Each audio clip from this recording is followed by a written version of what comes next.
Everyone wants more money, but most of us weren't taught how to create an abundant life. That's where the More Money Show comes in. If you're ready to have more money, create more freedom, and experience more fun, turn the volume up. It's time to learn how to create the prosperity and life you have been dreaming of. Here's your host, Cassie Parks. Hello, and welcome to this episode of More Money. I am your host, Cassie Parks, and today it is just me. I have been recording my clients, as you know, to share with you all about their journeys and how they've manifested things and been able to grow and step through things. And I hope you've all found that helpful. I've heard from a lot of you that you have, and that you've really had a lot of big takeaways. And what I love a lot too is that who you're going to hear from next year, which I'm recording now as they go through the program, and then I'm going to run them back to back next year, is that those people are doing it because the shows before helped them out so much and helped them get to a really good spot. So I am looking forward to that. I've been doing a little bit of work on planning out 2019 and the rest of 2018, and I'm so excited for the rest of the year. You know, I've looked at just so many things, looking at new properties right now, you know, looking at selling some properties, which is going to be fun, and just reinvesting in different things in different parts of my life. And so I'm super excited about that. I am also super excited. This is going to be the second episode in my money evolution. I do apologize if you've been waiting, because I said it would come back to back. And I've recorded this episode twice and it's somehow disappeared, and it was on two different platforms. So I can only know that somebody needs to hear what I have to say right now, today, whenever you're listening. So that must be why it's getting recorded now and getting put out there this week. But I have something exciting coming up for you in the next, for the next part of the year. So for the end of the year, we're going to do some story time, which was, you have all heard from Michelle Reynolds, who I've been interviewing in the Year of Growth series. We've also been friends. She's one of my longest term clients. So she's seen the full evolution of what I do, and I've been able to see how, as I've grown as a coach and I do different things, it moves them much quicker and much faster than what I used to do. And Michelle is who I see that through most, because she's been around since the beginning. She used to come to me when I did all thoughts and beliefs and changing your mindset and everything like that. And I did amazing work back then, and it worked really well. But what I do now works even faster, and I get to see that through Michelle. So you've heard Michelle on the show before, and what you might not know is the way that Michelle and I met was actually through a friend. Michelle did this thing, and she called it story time, and she would actually read. She'd set up, it was like Monday nights at 7:00, and she would read a self-development book to anyone who wanted to join. She had a big network marketing team, and she invited all the other teams, and I got invited from a friend of a friend who, my friend didn't even come to this particular event, but I did. And I was one of the people who showed up week in and week out. And I loved it, because as adults, we don't often have people read to us. And it's a different way of learning, right? And now we have audiobooks, which is super fun. And we have podcasts. 10 years ago, we did not have those, which is probably when this was taking place. Or we had those, just not as much, right? And so you're listening to a podcast. And so what I'm going to do is I'm going to read, I think 3 is the plan right now, 3 of my books. They'll be like 3 episodes long, but I'm just going to read those to you for story time. So that you can have the audios of the books. If you want to go buy any of them, of course you can, but you'll get to hear them audio version here, because I do have a lot of requests for that. And some of the older books, the audios have been taken down because they were being stored somewhere that I don't have anymore, or, systems have gotten upgraded, and not everything has gotten upgraded with that. So I'm going to do the second part of my money evolution today. We're going to do 3 of my books, Change Your Money Story, which I'm super excited about. That's my newest book. If you haven't gotten it and you don't want to wait, you can go to changeyourmoneystorybook.com and grab your copy. And then I'll do Manifest 10,000, and I'll do Double Your Business. And this will really set you up for success over the next year. And even if you've read them, this is going to really just set you up for the new year and going into the new year, because hearing them is different. And even if you've heard them before, it'll be awesome. So that's my plan. And intermixed with that will be interviews with me. Of course, I'm going to keep those coming. And then also continuing with some of the Year of Growth series interviews. Those will be continuing throughout the rest of the year. And then in 2019, I'm super excited because you'll get to hear back to back. So you're going to get to hear one story and you're going to get to hear like the whole evolution for like 6 or 8 episodes, which is going to be so much fun. I'm calling it like a positive podcast reality show, and I hope you enjoy it. It's going to be so much fun, I think, to hear just back to back the growth and what's happening in people's lives. And like I said, we're recording those now. So I'm excited about that for 2019.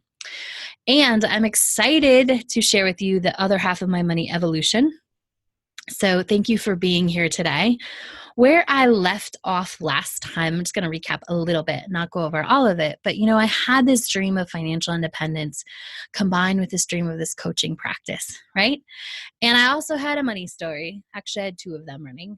Money chaser and hot mess. I was a hot mess money chaser. And that's true, right?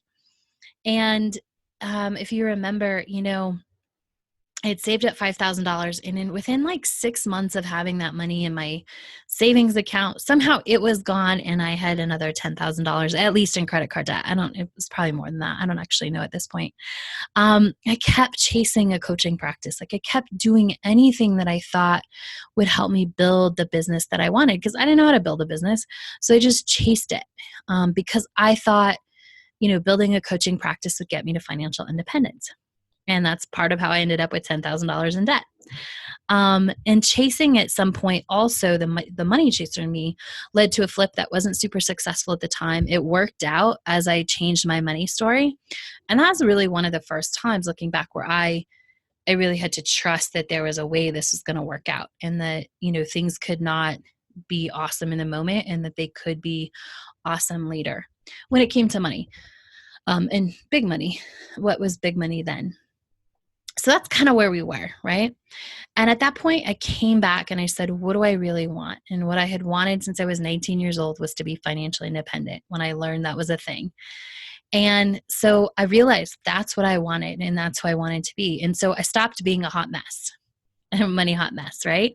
Because I knew somebody who was financially independent, like they are paying attention, and they're not just, they trust money is there, but they don't just, they're not just spending it. They're paying attention. They're making choices with their money. And I just wasn't. It wasn't bad, right? It wasn't super bad. Obviously there was some debt and there was things like that. And there was a lot of things I didn't pay attention to. And if you've heard me any amount of time before, you've probably heard, like one of my things was to go to the clearance rack, right? Or go to, a different type of store and just sort of buy $100 or $200 worth of stuff that I didn't need. And it gave me that quick hit high, but long-term it didn't work out. And I gave away a lot of clothes that came off of the clearance rack and those $200 shopping trips away with the tag still on them, because it was about the quick hit. I wasn't investing in my happiness as being a money hot mess, because that was my story, right?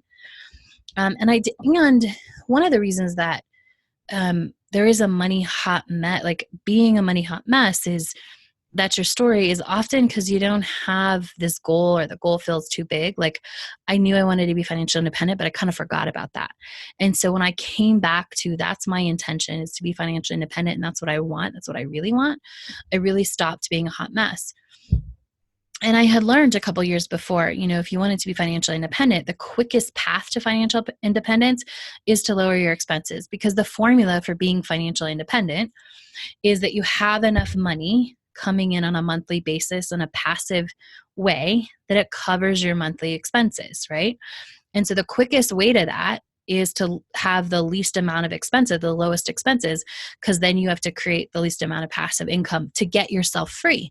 And once you're free, you can imagine you have a lot more time, right? When I was able to leave my job, when I had enough passive income in my real estate to pay my bills, I didn't match my salary by any means when I left my job, but I had learned to very happily, and by investing in what made me happy, live at a level to where my expenses were very low and they could be covered by my passive income, and so that I could be free. right? So I didn't have to get up and go to a job. So I started saving. I decided I was going to live on 60% of my income and I was going to save the rest. And I did that. I did that as well as invest in paying down my debt and lowering my expenses, right? I didn't ever say paying down my debt, in lowering my expenses. It was an investment in my financial independence. That's what I saw everything. Every additional payment that I made to debt, I'll tell you how I did in a second, but all of that was not about paying off debt. It wasn't about doing any of that. It was about investing in my financial independence, right? And that's also saving. So I said, okay, I'm going to live on 60% of my income and I'm going to save the rest. I had some creative ways of doing that, of training myself to do that.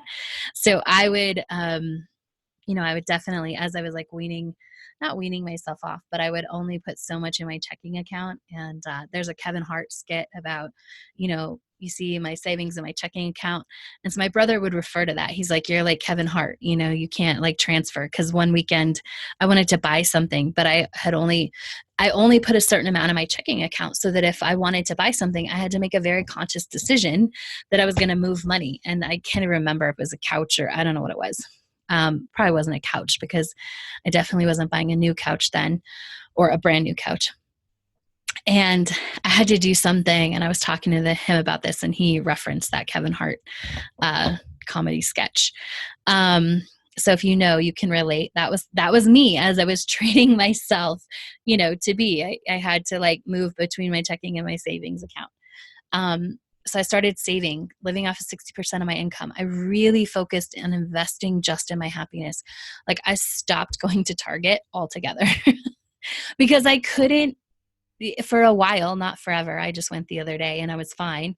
But it was just that thing that when I walked in there, I spent $200 on things I didn't need to and things that didn't make me happy in the end, right? It'd be one thing if it was a total investment in my happiness, but it wasn't.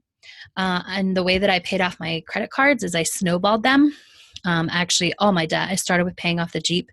I think I paid that off like 6 months early. And then I took that I think it was $246 payment. And I put that on the next smallest debt that I had, credit card. And I just paid on that. And I just put it on autopilot, right? I guessed like, okay, this card will be paid off on such and such month. When it was paid off, I took that payment, and you can just Google this. Google like snowball debt, and you'll figure out how to do this if this is what you want to do, right? And that's what I did. And I just set it and forget it. And so when one card was paid off, I said, awesome, I've been paying, because I started with $246 on the Jeep. And so then I added that to, I don't know, probably $100 credit card payment. So that was $346. When that $346 was paid off, I'm kind of making up these numbers other than the Jeep payment. I added that to the next card. Maybe that was $200. So then, I'm paying $546 a month, and just kept going until everything was paid off. And one day it was gone. And then I just immediately, so at the end of that, I don't know, maybe I was paying $700. I don't remember. I just started then saving that automatically. As soon as that last card was paid off, I just set up an automatic transfer in my bank every month to go from my checking to my savings of that, whatever that number it was, right? And at this moment, I really stopped chasing money and I started being who I wanted to be. This was all part of it, right? Taking more of an active role, making decisions, snowballing my debt. Like that is the moment I stopped chasing money and being the person that I wanted to be, right? Because who did I want to be? I wanted to be financially independent. And at that time, I didn't have a plan or a path to financial independence, but I was being that person way before, because somebody who's financially independent and they have enough passive income coming in to take care of all their expenses for a month, they're paying attention, right? They know what's going in, they know what's coming out, and they're paying attention. And so I just started being that person by paying more attention. And again, I didn't have a plan or a path, but I just knew that it would come. And then I just, I kind of just let go of my coaching business a little bit, and I started being way more and enjoying, right? And, somewhere in this process, I asked myself, like, what do I really want? And what I really wanted was time to build my coaching practice, to not have to work so many hours so that I'd have time to build and market and serve my coaching clients. And as I'm stepping into this person, right, I'm being this person who can be financially independent because that's coming down. I'm asking myself, what do I really want, right? I wanted time. That was really, really felt like I was missing. Like, yes, I wanted a coaching practice and that's what I'd been chasing. But when it came down to it, what I wanted was time. I wanted time to choose. I wanted to be able to choose what I was doing with my time. And so when I got really clear about that, and I'm also being this person who's living with some of the same principles as somebody who's financially independent. I wasn't financially independent yet, but I was being the person who could be financially independent someday, right? So that, along with getting clear on what do I really want, my sister one day, she just tells me about this opportunity that could definitely cover my bills in 20 hours a week. I think this opportunity paid $75 to $100 an hour. And you had to go get some clients. But she knew, because of the type work she did, she knew how you get those clients. And from her perspective, she was always looking for people to do this kind of work. Obviously, she couldn't hire me, but she knew there were other people with her same job that were also looking for people. And so she thought it would be fairly easy. Now, she had probably known about this particular opportunity for 2 or 3 years before she ever mentioned it to me. And this is so often what happens when we're manifesting. When you start being the person, these things that are right in front of you you start to see them, right? She's never mentioned this in 2 to 3 years that she's known about this opportunity. But when I start being and I start shifting, she goes, oh yeah, like there's this thing that you could do. You totally qualify. You have the degree that would qualify for it, 75 to $100 an hour. And I think you can get clients really quickly, right? I'm like, oh, and my ears perked up, right? I was inspired to start investigating. And one of the things that about inspired action is that it doesn't feel like chasing, especially if you're a money chaser. It doesn't feel like chasing. It feels inspired. You can do it slowly. You start to investigate and you look at it. And that's what I did. I started following that inspiration and not chasing it down. And so that kind of opened up a world for me as I started slowly investigating that and really like putting myself in that position. Okay, what does that look like if I'm working 20 hours a week and I have this other time to build the coaching practice that I want? And how does that look in terms of paying my bills? And just really playing with being somebody who has the time that I wanted, right? Because that's what it came down to. I want to be financially independent. And what I really wanted was to do what I wanted with my time. And so really thinking and putting myself in and being that person who had the time, I just started playing with that. And then what happened next? And this happened, this is the best inspired action, literally, that's I think has ever happened to me. And it followed a weekend full of self-love. So remember, I'm lining things up. I'm becoming a person who can be financially independent. I'm following this inspiration to check out this other opportunity. I'm really able to kind of revel in the opportunity and the fact that, there's a light at the end of the tunnel. I could not be working 60 hours and I could pay my bills, and I could work 20 hours. And this, I'm slowly investigating and putting myself in that place of, oh, that can happen, right? And then I had a full-on self-love weekend. I don't remember what all I do. I just remember it was a lot of self-love. And Sunday morning, I'm literally just sitting there and it pops into my head. I wonder what the least expensive place in Denver is. And I have no idea why this pops into my head. I'm just hanging out, right? Probably cleaning the house or something. And I pick up the computer and I start looking. Now, this was years ago. So I found a place it was somewhere between $40,000 and $50,000. And it was cool. And I was like, ooh, that looks really awesome. I knew the neighborhood. If you're familiar with Denver, it was in Cap Hill. And I said, ooh, I want to go look at that. Like, that looks really cool. So I called my realtor and I called my sister and we went and looked at it. And then I ran the numbers and I saw the opportunity. I was like, oh, you can buy this place and you could make $400 or $500 a month. You could make 10%, right? And I'm like, oh, if I get a loan, I can make $300 a month. And so I could, basically invest, $15,000 and make $300 a month or something, some version of those numbers that was close to that. And I'm like, oh, this is cool. So that one didn't work out. But what that did was open my eyes, right? Just following that little bit of inspiration. I wonder what the least expensive place in Denver is. I didn't have an agenda. I wasn't looking to make anything happen. I was simply following inspiration, right? And I saw this place and I saw the opportunity, right? And that one didn't work out, but I kept at it. And there was another one that didn't work out, right? But then I bought, but then there was one that did work out. And so that one is technically I was financially independent on the day that I bought that one. Because if I wanted to live there, I think that everything, the payment and everything on that was like $175, all the expenses on it. And I had enough passive income to cover that. And I had enough passive income to cover like my cell phone bill and my car insurance. And, so, I had to eat really cheaply, but I could have been financially independent in that moment.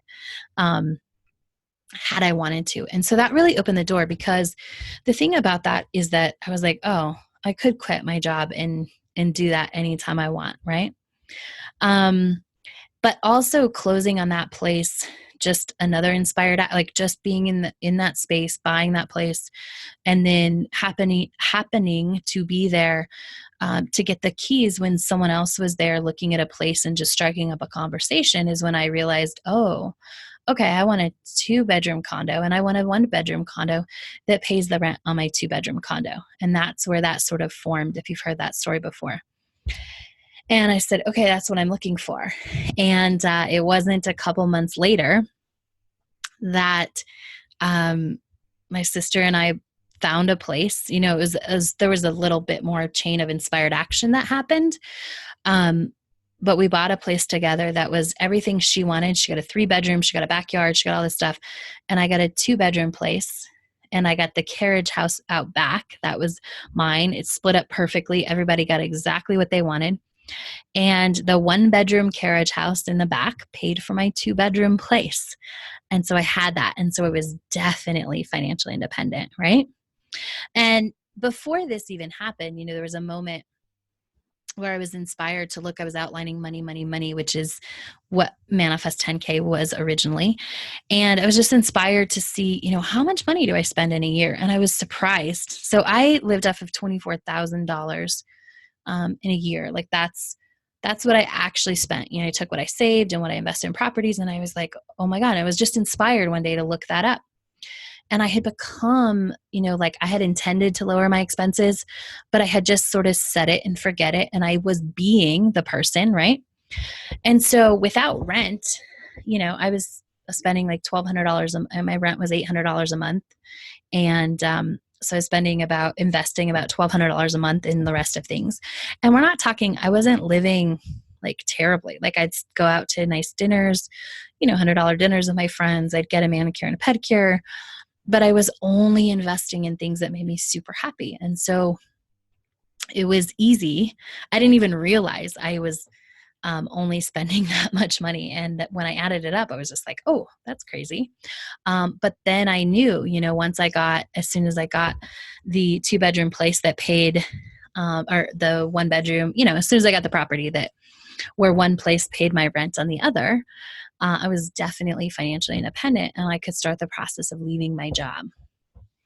And so my money story, I used to be a hot mess money chaser, right? But my new money story is big money finds me. It used to be money finds me, but now it's big money finds me. And that's what happens, right? Big money opportunities find me all the time. Money finds me. And, I still have to rein in the money chaser and the hot mess sometimes. As I'm growing, I find when I'm about to go to the next level, I gotta watch it. I have to pay attention, because the chaser in me comes out, and those stories start to bubble up to the surface. They don't take over, and they're definitely not like they used to be, but they come up, right? And I have to rein in the hot mess, and I have to rein in the chaser in me. And it's nothing like it used to be.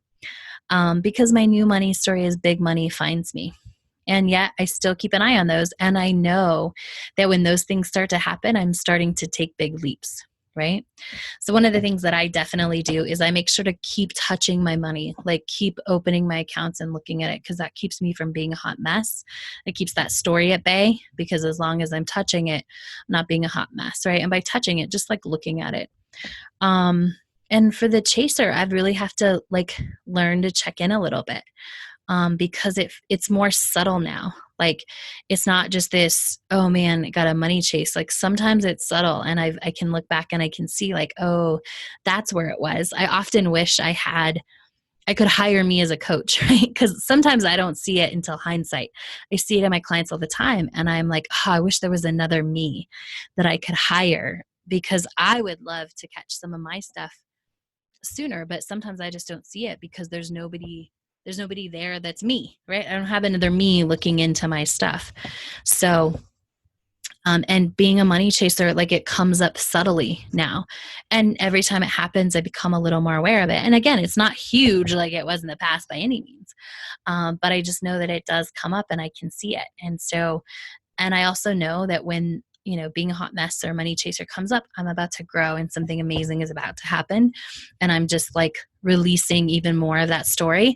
As I step into my story, big money finds me, which is my favorite story. So I hope you have enjoyed this journey in my money evolution. I will keep you updated, but this is really my money story evolution. This is it. And this is where I am now. I'm excited to be here. I'm excited that big money finds me is the title of my story. Cause I was a hot mess money chaser, and to have let go of that story and be able to live big money finds me is amazing. And I love that I get to share that with all of my clients as well in the Enchanted Circle.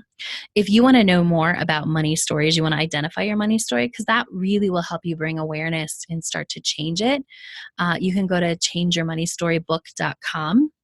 I will also be reading that in the next couple episodes, and then you can, decide if you want to go get it. But if you want it right now, go to changeyourmoneystorybook.com, identify your money story, and that book tells you how to start changing it. I love that book. I'm so proud of that book. And mostly, this is for, coaches and business owners especially will hopefully love this part. Just when you get to this, it's been almost 5 years since I quit my job.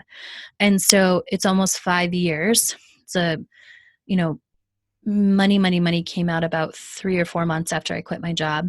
And so it's been about 4.5 years that I have been helping people manifest money, which changes your money mindset. And I didn't know in the beginning where that all would go. And I didn't know when I started interviewing my clients that then I would be able to see these 5 money stories that play out, that you develop sort of just because you're not developing a money story consciously. You just somehow pick one up.